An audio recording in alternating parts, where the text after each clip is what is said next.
one of the most useful properties that unique factorization domains have is that in a unique factorization domain, we can guarantee the existence of greatest common divisors and least common multiples. Now, to use these concepts effectively in what we're going to do, we're going to need to define these slightly more abstractly than we do in other situations. So let's define the concepts we need in definition 133. So let's let R be a ring, and let's let A be some non-empty subset of R. We're going to talk about the greatest common divisor and least common multiple of a set of elements. An element B in R is said to be a common divisor of the set A if B divides A for all little a in big A, and an element D in R is a greatest common divisor, which we usually write as GCD, of A if D divides A for all A, for all little a in A. In other words, if D is a common divisor of A, and whenever B is a common divisor of the set A, we have that B divides D. Now, if you're comparing this with the definition of greatest common divisor for numbers, this last condition down here might look a little bit different. The reason why we can get away with something a little bit different in the integers is because we have an ordering on the integers. We have a less than or equal to relationship that we can take advantage of, and so we can define the greatest common divisor of numbers to be the largest of all the common divisors. In an arbitrary ring, we don't necessarily have a natural ordering on the elements of that ring, but what we can do instead is use divisibility. Divisibility provides what's known as a partial order on the elements of a ring, where we can say that two elements are related if one divides the other. So here we're saying that the greatest common divisor is a common divisor that is divided by any other common divisor. So any other common divisor is a factor of the greatest common divisor. The definition of common multiple and least common multiple are completely symmetric. So an element B in R is a common multiple of A if A divides B for all little a in A. So it is a multiple of every element of A, and an element C in R is a least common multiple of A if A divides C for all little a in A, that is, if it's a common multiple of A, and if B in R is a common multiple of the set A, then C divides B. So the least common multiple is the common multiple, or is a common multiple that divides any other common multiple of the set. And one last piece of terminology that we use, if a unit is a greatest common divisor of A, we say that the elements of A are co-prime. Also known as relatively prime is the term that is often used for numbers or integers. Okay, so we've got these definitions. We can look at at a greatest common divisor or a least common multiple of any set if one exists. And there are a few things to point out here. That first of all, greatest common divisors, least common multiples need not exist. In fact, in the space of all rings, they will appear fairly rarely. Furthermore, when they do appear, they're not unique. In particular, any associate of a greatest common divisor will be a greatest common divisor. Any associate of a least common multiple will be a least common multiple. So generally, we will talk about a greatest common divisor rather than the greatest common divisor, similarly for least common multiple. Now, that said, we are used to talking about the greatest common divisor, and so I may slip up occasionally and say I use the definite article the, but I should be using the indefinite article whenever talking about greatest common divisors or least common multiples.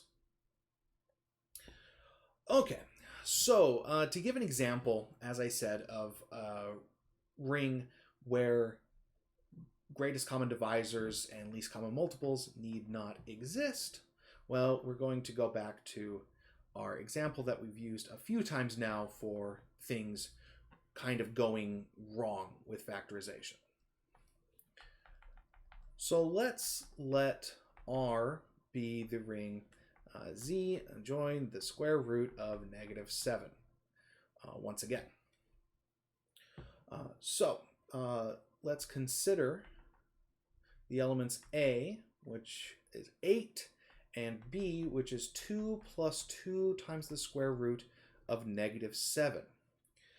We're going to show that there is no greatest common divisor of A and B. So let's suppose they do. Let's suppose that D, which is x plus y times the square root of -7, is a common divisor. Is a greatest common divisor.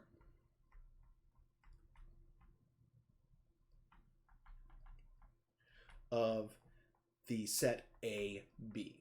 Or we often say just a greatest common divisor of A and B, meaning of the set containing A and B together. Now we're going to use our norm function again. So notice that the norm of D will be x squared plus 7y squared, because that's just how we compute the norm of any element of R. So notice that if D is a greatest common divisor of A and B, then it has to be a divisor of A and B. So since D divides B, we have that the norm of D divides the norm of B, which is 32. Because that's 2 squared plus 2 squared times 7. The norm of D has to divide the norm of B.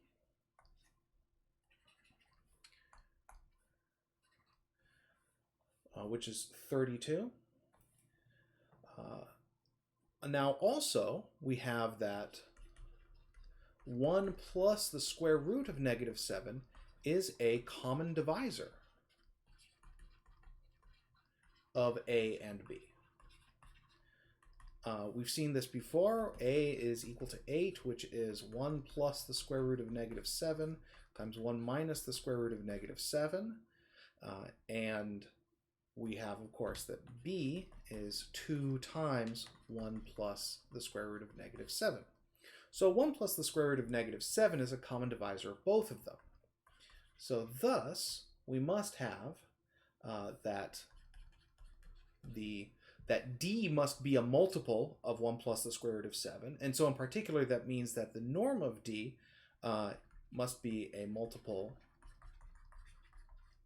of the norm of 1 plus the square root of negative 7, which is 8.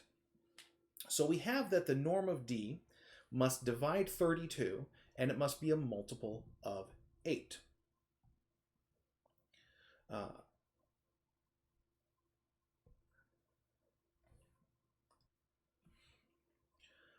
We can notice that any non-unit element of R has norm at least 4. So that means that since d is a multiple of 1 plus the square root of negative 7, then we must have that the norm of d is either equal to 8, because d is an associate of 1 plus the square root of negative 7, or the norm of d is at least 4 times 8, which is 32, but we also know that the norm of d has to divide 32. So the only possibilities for the norm of d now are 8 or 32. However, we also have that since d divides a, and the norm of a is equal to 64, so d certainly can't be equal to a or be an associate of a, because it has to have a norm of 8 or 32. We must have that the norm of d is less than or equal to 64 over 4, because a must be d times something, and whatever that something is has to have a norm of at least 4. So combining all this information together, we have that the norm of d has to be either 8 or 32. We have that the norm of d has to be less than or equal to 16. So that means that the norm of d has to actually be equal to 8. However, we also have that 2 divides a and b, because a is 8, which is 2 times 4, and b is 2 times 1 plus the square root of negative 7. So that means that that d is equal to 2 times d prime for some d prime.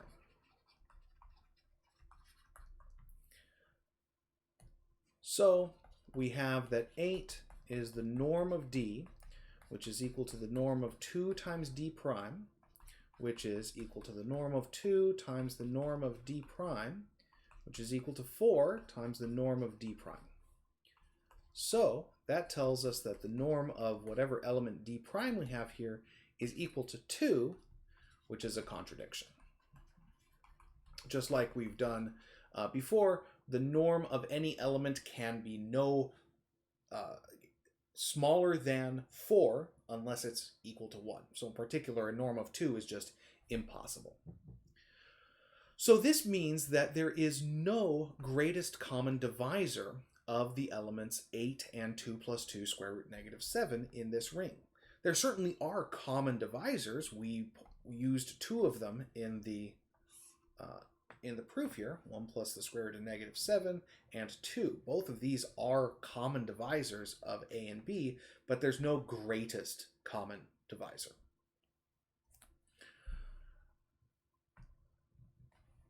Now, we've already seen that this ring, z adjoining the square root of negative 7, is not a unique factorization domain. It fails to be good in a lot of factorizations. It is still Noetherian, so everything can be factored into irreducibles, but this factorization is highly non-unique.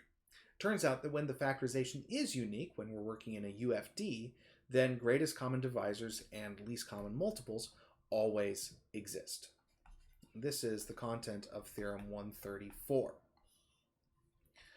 If R is a unique factorization domain, and A is some non-empty subset of R,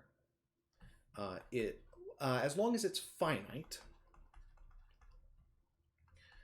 then there exists a least common multiple and a greatest common divisor of A.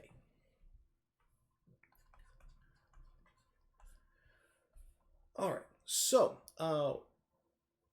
we're going to take a couple steps here, a couple simplifications. So first off, let's suppose that 0 is not an element of A. It turns out that if 0 is an element of A, things are a little bit messy. But we can, if we handle this case first, we'll be able to come back and consider what happens when 0 does belong to A later. So we've assumed that A is a finite set. So that means that we can write down capital A as A1 through AM. And all of these are non-zero elements inside a unique factorization domain.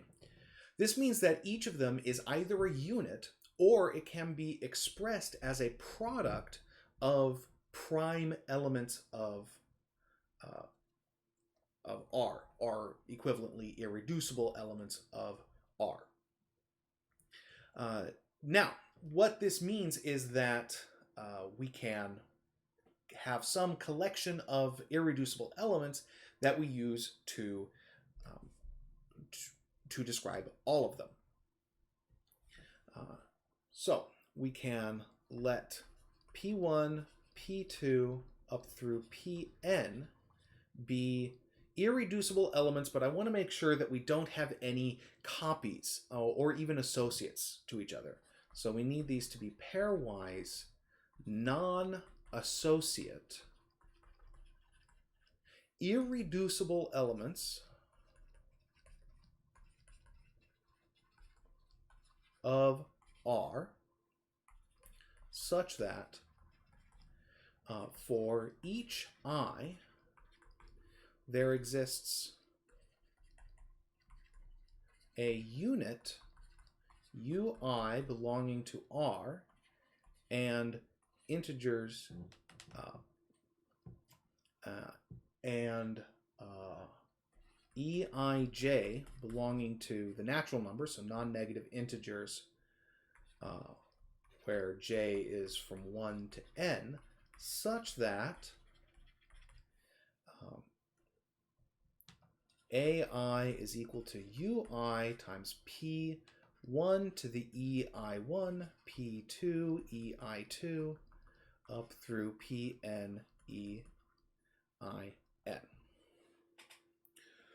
So basically what we're doing here is we're taking all of our elements of A, we're looking at our factorizations, and we're gathering together all of the irreducible elements that show up in any of those factorizations.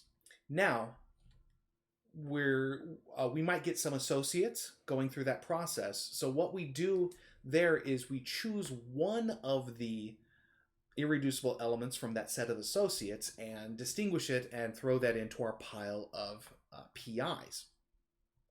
Now when we do that, some of the elements of A that used an associate of that PI might need to include a unit to sort of account for the fact that we haven't included their specific irreducible element, but just an associate of it. So that's where this unit UI shows up to make this happen.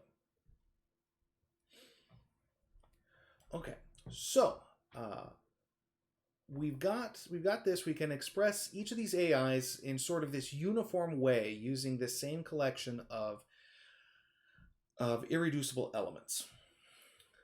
Now, for the j's between 1 and n, let's let Cj be the maximum of all the Eij's over all I, and let's let Dj be the maximum over all i's of the the minimum over all the i's, which is what we want, of the Eij's.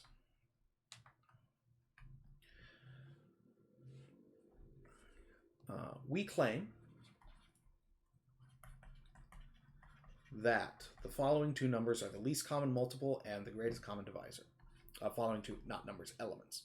We claim that C equals P1 to the C to the C1, P2 to the C2, up through Pn to the Cn is the least common multiple of the set A, and D, which is P1 to the D1, P2 to the D2, up through Pn to the Dn, is the greatest common divisor of A.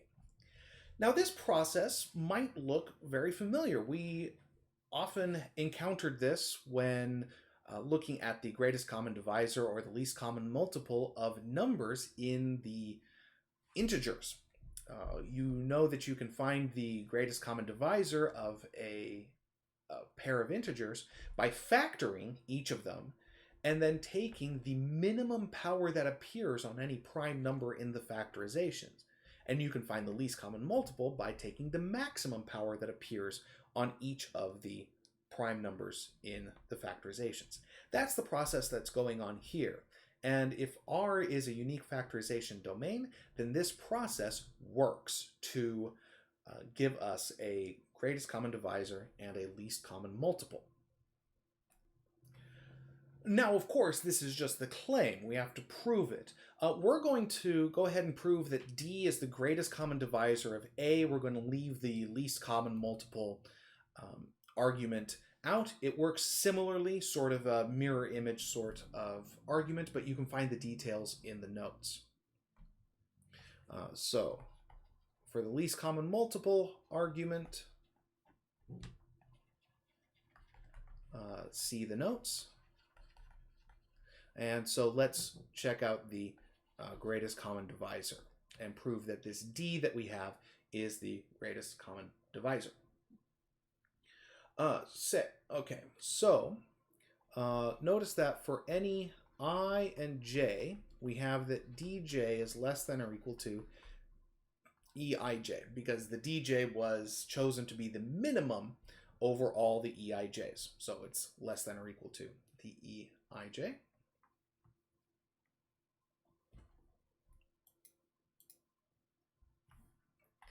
So for any I, we have that AI, which is equal to ui times p1 to the ei1, p2 to the ei2, etc., up to pn to the ein, is going to be equal to ui p1 to the ei1 minus d1, p2 to the ei2 minus d2, etc., up through pn e to the in minus dn, times p1 to the d1, p2 to the d2, up through pn to the dn.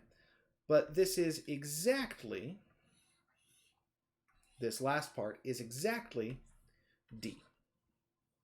So we get this same, whatever this element is, we get that AI is equal to that element times D. So this means that D divides AI.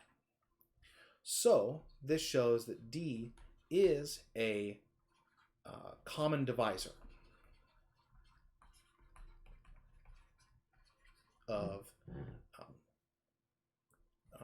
D is a common divisor of A, because D divides all of the elements of A.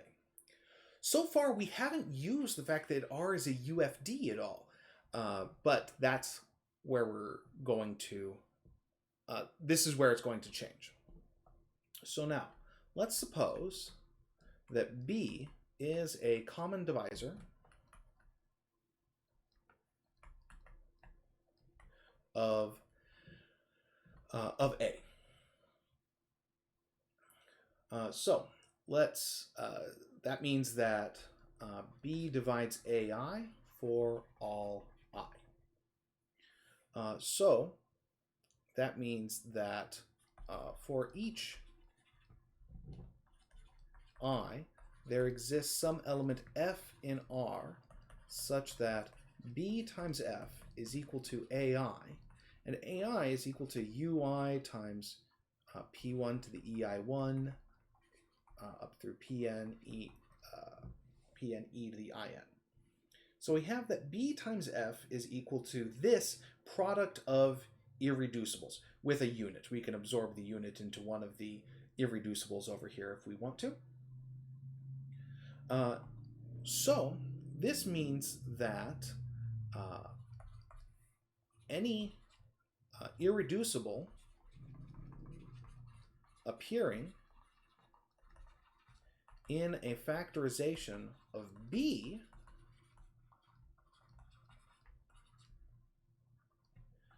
must be associate to one of the PIs. And further, PJs, I think was what we were saying. And furthermore,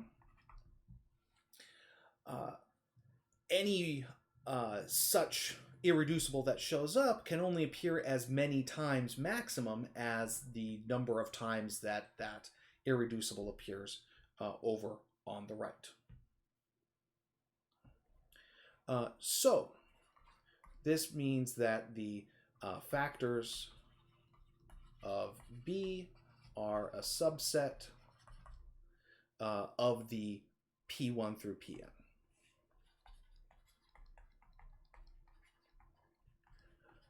And to be more precise, this means that B has to be equal to U times P1 to the S1 up through Pn to the Sn for some unit U in R and Sj in the naturals, such that each Sj is less than or equal to Eij. Now this is true for all I.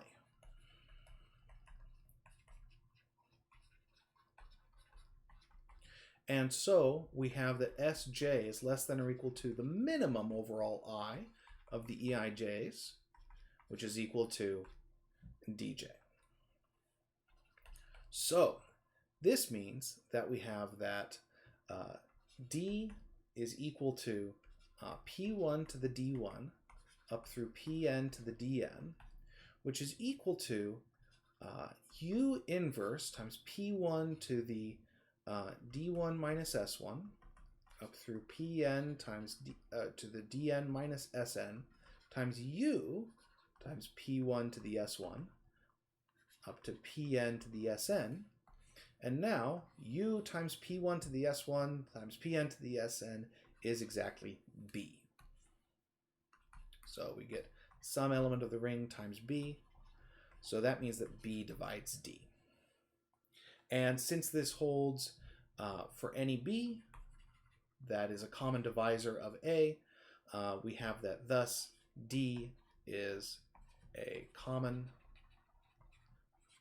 is a greatest common divisor of the set A.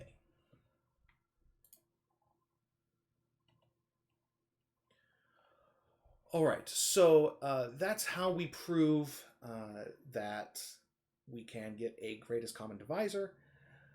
The proof for the least common multiple is similar, although it's got a little bit of an extra wrinkle because the common multiple could have more irreducible factors in it than just the P1 through Pn, but the same pattern of argument still applies.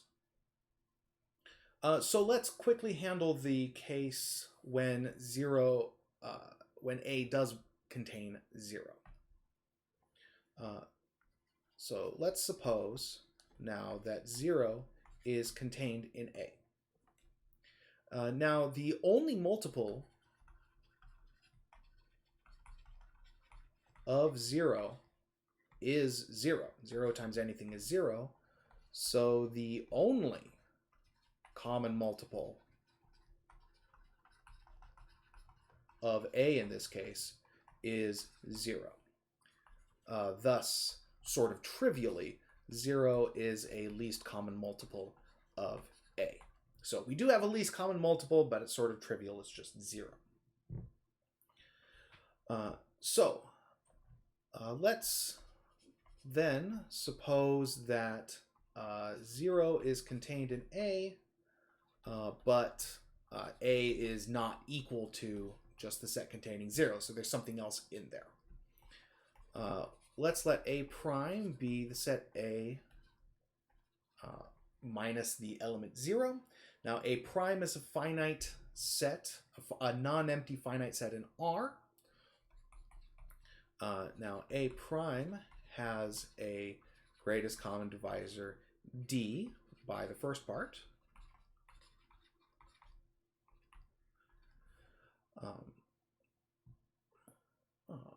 So we claim that the same D is a greatest common divisor of A itself. Now we certainly have that 0 is equal to 0 times D, so D divides 0, so D is a common multiple of A, or sorry, a common divisor of A. And then if B is any common divisor of A, then it's certainly a common divisor of A prime.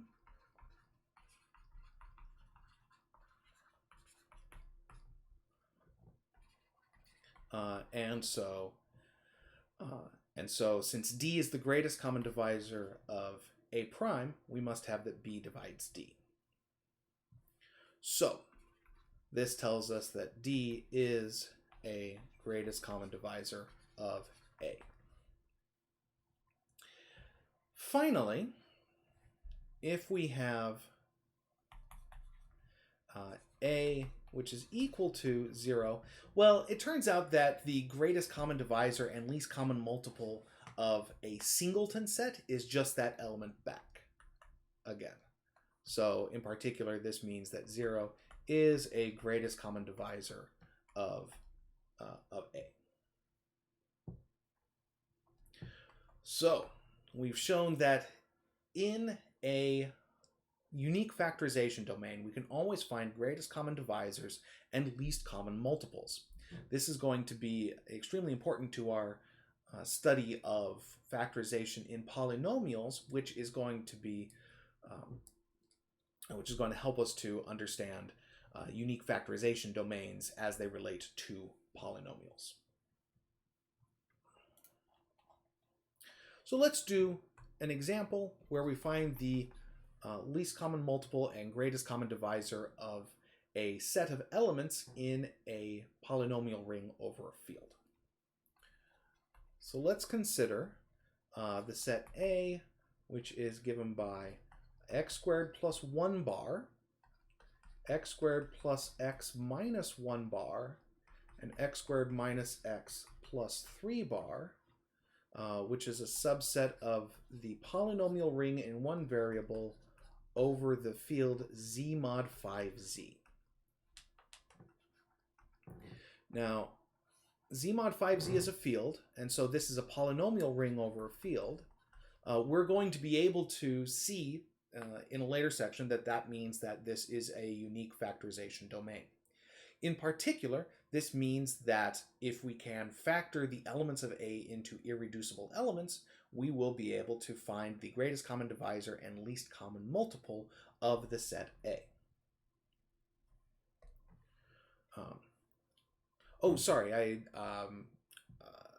I'm overcomplicating things. Because this is a principal ideal domain, it is a unique factorization domain. Sorry, we've already seen that. So let's look at the factorizations. Now, factorizations in over Z mod 5Z can sometimes look a little bit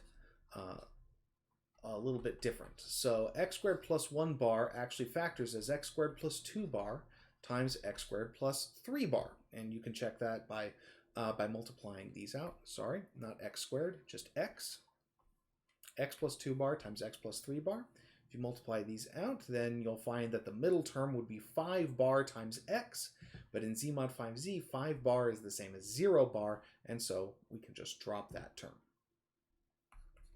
Similarly, x squared plus x minus 1 bar is equal to x plus 3 bar squared, and x squared minus x plus 3 bar is equal to x plus 1 bar times x plus 3 bar. So we can see that the irreducible factors that we've got among our elements here are x plus 1 bar, x plus 2 bar, and x plus 3 bar. And we can use those to find the greatest common divisor and the least common multiple of this set. The greatest common divisor will be each of these factors raised to the minimum power that that factor appears with in the three factorizations.